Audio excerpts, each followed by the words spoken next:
Nous avons connu le projet 3CI Cotonou en campagne contre les inondations qui a montré ses limites face aux souffrances des populations et ce malgré les milliards engloutis dans le projet. Mais depuis l'avènement du président Patrice Talon, une autre solution est mise en place pour la même cause.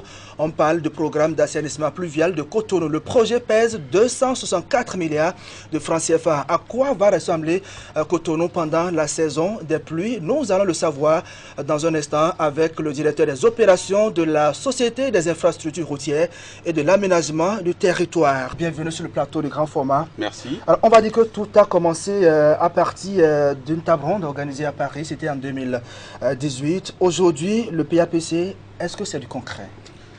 Vous l'avez observé à travers les événements de ces derniers jours. Je vais parler des reportages que vos confrères ont eu à faire sur le terrain.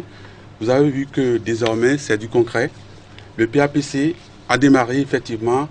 Nous avons vu dans plusieurs quartiers où le chantier est effectivement en cours. Nous l'avons observé au niveau de la zone de Ciné-Concorde, nous l'avons vu. Nous l'avons vu au niveau de la zone de la CEB, derrière au niveau de Verdecor. Nous l'avons observé aussi du côté de Godomé. Tout cela montre que le PAPC, c'est désormais du concret. Alors, le projet a démarré quand et où en sommes-nous aujourd'hui? Bon, il faut dire que concrètement, ce n'est pas en 2018 que le projet a démarré. Quand on parle de projet, il y a une phase d'études. Donc les études ont démarré bien avant 2018. Je voudrais rappeler que le PAPC est né de la mise à jour du plan directeur d'assainissement, le PDA, qui a été mis sur pied depuis quelques années.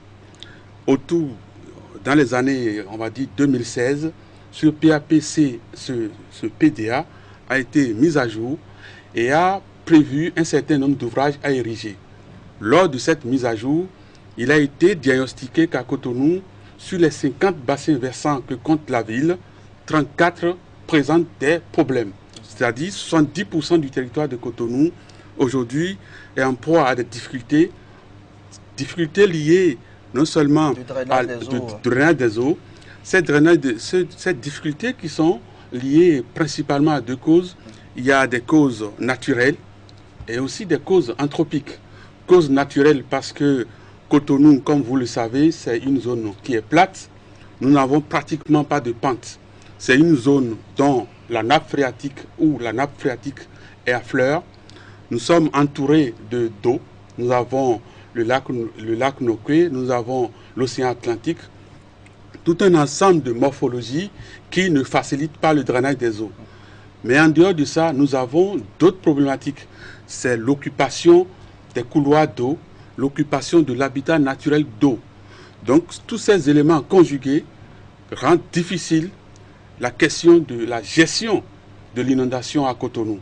Mais fort heureusement, une étude a été réalisée et a défini un certain nombre d'interventions à réaliser pour pouvoir conjuguer au passé ce problème d'inondation.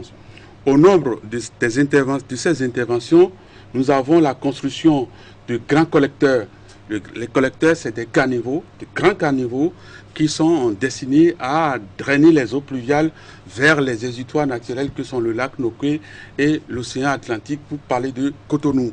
En dehors de ces collecteurs, nous avons de grands bassins de rétention d'eau à aménager. Il y en a 7 à aménager. Nous avons, je disais, caniveaux. On en a 46 km. Et au niveau des caniveaux de taille moyenne, nous en avons autour de 90 km à réaliser. Nous avons quelques ouvrages d'accompagnement de ce programme. En tout, c'est autour de 146 km d'ouvrages de drainage, ce qui fait un peu moins de 50% de ce que nous avions fait depuis 1960. Depuis 1960. Voilà, il faut rappeler que Cotonou, grosso modo, nous avons environ 305 km de collecteurs à Cotonou, jusqu'à 2016. Et 70% de ces ouvrages qui existaient présentent beaucoup d'insuffisances, des sections insuffisantes ou bouchées, ainsi de suite. Donc, inopérants pour résoudre le problème d'inondation. Et c'est fort de cela, fort de ce constat, que le programme a été mis sur pied avec cette ampleur. Il faut souligner que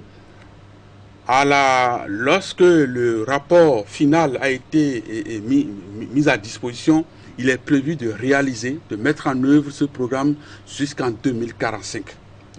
Mais attendre 2045 pour voir la fin du calvaire des Cotonois, ce n'était pas admissible pour le gouvernement. Si bien que une table ronde a été organisée à Paris en janvier 2018 pour adresser définitivement et complètement la question de l'inondation à Cotonou. C'est donc de là qu'est né le PAPC que 6 bailleurs accompagnent. Je rappelle, il s'agit de la Banque mondiale, de la Banque européenne d'investissement, de la BOAD, de la BAD, la Banque africaine de développement. Nous avons l'Agence française de développement, nous avons la Banque islamique de développement qui accompagne ce programme. Le Bénin, le budget national aussi accompagne le programme à hauteur globalement de 264 milliards. Le projet est-il constitué de combien de lots, combien de phases? Aujourd'hui, nous avons, compte tenu de la consistance du projet, du programme, nous avons 10 lots, grosso modo. Nous avons 3 lots déjà démarrés qui se trouvent aujourd'hui à peu près à 20% d'avancement pour un taux de consommation de délai qui est aussi autour de 22%. Malgré la saison des pluies qui a démarré, les équipes sur place, les équipes sur le terrain continuent d'avancer et avec l'accalmie qui va s'observer dans les prochaines semaines, ça va prendre de l'intensité et nous allons commencer progressivement par libérer les quartiers de cette question d'inondation à Cotonou. Alors, quand on parle d'inondation, est-ce que cela signifie l'absence systématique donc des eaux dans la rue ou il y a une nuance à faire? C'est une très bonne question. Effectivement, il y a une nuance à faire. Et il faudrait quand même qu'on explique à la population pour dire que on va faire une petite comparaison. Lorsque il y a eu plus ces derniers jours, j'ai reçu plusieurs images, par exemple de la rue qui quitte Siné Concorde vers Blangandan au niveau d'Akpapa. C'est une rue qui a été fraîchement aménagée dans le cadre du projet asphaltage, qui est aussi un grand projet d'assainissement pluvial. Parce que vous avez vu qu'en dehors des voies, nous construisons des collecteurs. C'est des canivets aussi qui drainent les eaux. Et donc, à l'occasion de la pluie qui s'est abattue sur Cotonou, des pluies avec une forte intensité, de gros volumes d'eau se sont abattus sur Cotonou. Et j'ai reçu des images, nous avons reçu des images à la Sirate, comme quoi vous avez aménagé des rues tout de suite et nous avons de l'inondation. Mais au bout d'une heure, 31 heures, il n'y avait plus d'eau sur la chaussée. Ce qui signifie tout simplement qu'il faut faire vraiment la distinction, le distinguo entre de l'inondation, c'est-à-dire de l'eau qui stagne des jours et des jours et qui n'ont pas d'issue. Il faut distinguer ce phénomène du phénomène d'eau qui, pendant la pluie, l'eau qui stagne quelques minutes pour laisser place après à la chaussée pour que ça soit roulable. Il faut faire la distinction entre les deux. Donc, à la fin du programme d'assainissement pluvial de Cotonou, 70, tous les quartiers de Cotonou seront assainis, c'est ce qui est prévu. J'ai viens de parler de 70% du territoire. Nous n'aurons plus ces phénomènes d'inondation tels que nous la vivons aujourd'hui.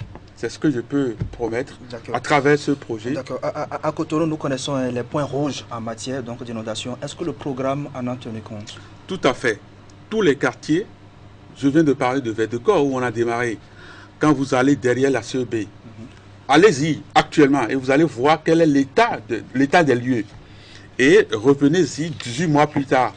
Nous avons prévu non seulement de faire un bassin de rétention dans cette zone, mais aussi nous avons prévu d'aménager toutes les rues dans l'environnement immédiat de ces bassins de rétention, de ces collecteurs, de manière à améliorer de la construction, des collecteurs et tout. Il y a l'aménagement de rues. Au niveau du projet, nous avons, en dehors de ces 46 km de collecteurs, nous avons environ une cinquantaine de kilomètres de voies à aménager. De quoi reverser, en plus du projet asphaltage qui a fait 70 km à Cotonou, nous amenons à travers ce PAPC environ 50 km de voirie pour continuer, amplifier les résultats que nous avons eus à travers la première phase du projet asphaltage. Alors le PAPC, quelle différence avec le projet asphaltage justement?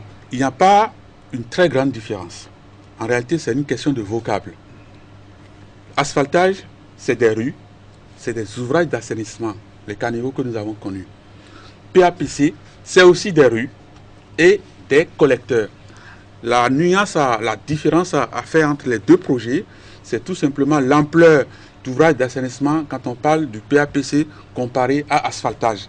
Sur asphaltage, nous n'avons pas de très grands collecteurs comparé à PAPC qui a des très grands collecteurs dont la vocation, c'est de l'assainissement pluvial.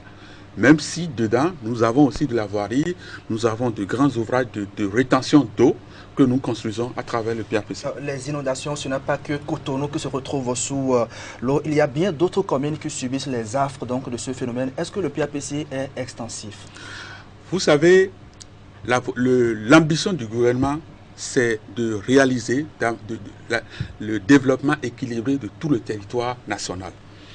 Cotonou, ce n'est qu'une première phase, la toute première phase d'un vaste programme qui concerne tous les chefs-lieux du département de notre pays. Nous venons de parler de PAPC qui fait 264 milliards de francs CFA, c'est tout Cotonou. Nous avons un programme que nous avons appelé Programme d'assainissement pluvial des villes secondaires. Sa première phase qui va démarrer en travaux d'ici le mois d'octobre 2022 de cette année.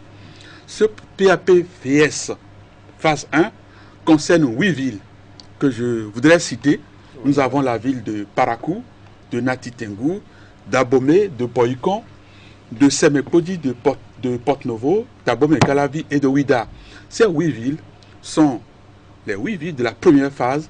C'est 273 milliards de travaux d'investissement qui sont consacrés pour résoudre le problème d'inondation dans ces villes. Et il n'y en a pas que ça. Il y a une deuxième phase. Le chef de l'État a demandé de rapidement mettre sur pied la deuxième phase qui va concerner les 7 autres chefs-lieux de département de notre pays. Nous avons Alada, Plahoué, Pobé, Lokossa, nous avons Dassazoumé. Tous ces chefs-lieux de département sont concernés. Le projet, ce n'est plus une vue d'esprit.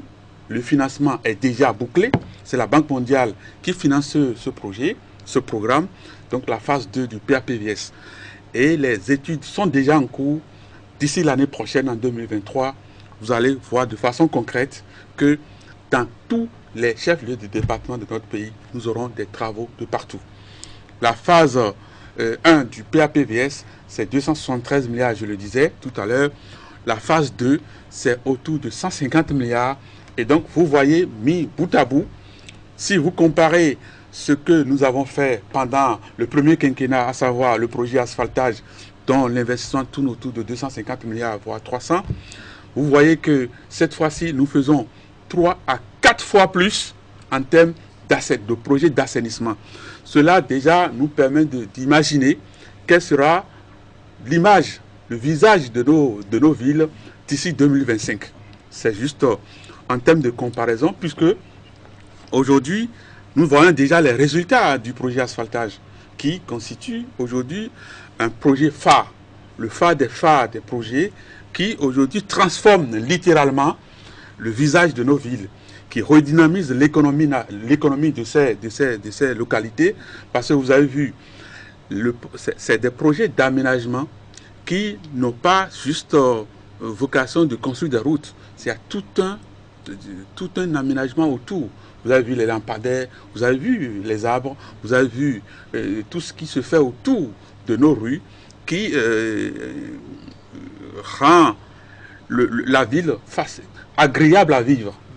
Vous avez fait le tour de quelques chantiers dans cette semaine. Globalement, quel est le taux d'exécution des travaux? Je venais de dire tantôt, autour de 20% pour les 3 lots qui ont démarré. Sachant que en termes de taux de consommation de délai, parce que nous mesurons quel est le taux, le délai passé dans le délai global par rapport à l'avancement, ce qui nous permet de savoir est-ce que la fin des travaux augure de bonnes surprises. Donc aujourd'hui, quand on compare les deux, en termes de taux d'avancement physique, taux d'avancement, taux de consommation de délai, nous sommes vraiment en phase nous avons environ 22% de taux de consommation de délai pour environ 20% d'avancement physique, ce qui présage d'un chantier qui est en bonne marche. Et nous pensons qu'avec l'accalmie qui va s'observer, les travaux vont s'intensifier et nous allons mettre en chantier 4-5 autres lots très rapidement. Et donc le visage de Cotonou, ce sera encore, comme vous l'avez observé par le passé avec le projet asphaltage, nous aurons tous les quartiers en chantier. Bien évidemment, ça soulève une autre problématique, une autre préoccupation, c'est la gestion de la circulation des riverains, de la population pendant les travaux. Et là-dessus, nous travaillons, tout est prévu, tout est mis en œuvre pour que et les chantiers et la population, tout le monde cohabite pour que l'activité se déroule très correctement. À Cotonou, on manque de verdure, les places de repos et tout. Est-ce que le programme donc, a prévu tout ça? Très bien. Et nous avons pensé à ça. Et à travers les aménagements qui sont prévus, on vient de parler de bassins de rétention. Nous n'allons pas juste creuser un trou et que l'eau rentre dedans. Autour de ces bassins de rétention qui sont des plans d'eau, dans d'autres pays, on le voit, hein, les plans d'eau sont des richesses qui sont valorisées pour permettre de se ressourcer, de trouver un lieu de promenade très agréable. Nous avons pensé à ça et autour de ces bassins de rétention, nous aurons des pistes aménagées, verdoyantes, pour permettre aux Cotonois de sortir, d'avoir des lieux de promenade les week-ends avec la famille, à vélo, pour circuler de façon très agréable. Alors, est-ce qu'avec le PAPC, vous rassurez les Cotonois qu'au terme des travaux, c'est la fin du problème d'inondation à Cotonou? Je pense que les Cotonois doivent être aujourd'hui, ne sont plus incrédules par rapport à ce que le gouvernement promet comme projet. Lorsque nous avons, je me rappelle encore, lorsque nous avons commencé par diffuser les maquettes du projet asphaltage, on disait que c'était des maquettes, on ne va jamais pouvoir voir ça de nos jours, mais 3 ans après, nous avons vu que les maquettes sont devenues réalité. Encore une fois, nous avons le programme d'assainissement pluvial de Cotonou. Nous avons diffusé des maquettes. Ces maquettes, bien sûr, deviendront réalité. Et donc, rendez-vous dans 3 ans et nous allons en parler. En tout cas, les populations attendent impatiemment la fin des travaux pour tirer leurs propres conclusions. Merci à vous, Monsieur François Agomadjer, donc directeur des opérations de la CIRAD, Société des infrastructures routières et de l'aménagement du territoire. Bon dimanche à vous. Merci. Bon dimanche à vous aussi. Merci beaucoup.